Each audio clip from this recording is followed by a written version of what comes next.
morning, everybody. Good How are you today? Good.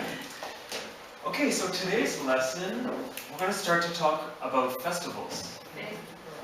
So, for example, can anybody tell me what festival this is? It's in the spring, yes. In English, we have a special name for it. Oh, cherry what? Cherry blossom. Cherry blossom festival. Yeah. So who can tell me, when is the cherry blossom festival in Korea? When is the cherry blossom festival? I think April, yeah.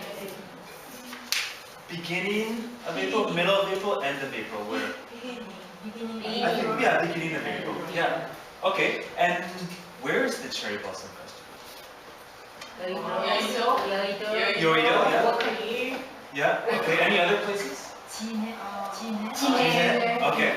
So in different parts of the country. Yeah. Okay. Great. Okay. Cherry blossom festival. Now, these are photos of 3 different festivals around the world. Okay. So what you're going to do is you're going to read a passage, okay, that talks about these 3 festivals. And then you're going to match the picture with the right festival. 1, 2, 3. Okay? Alright.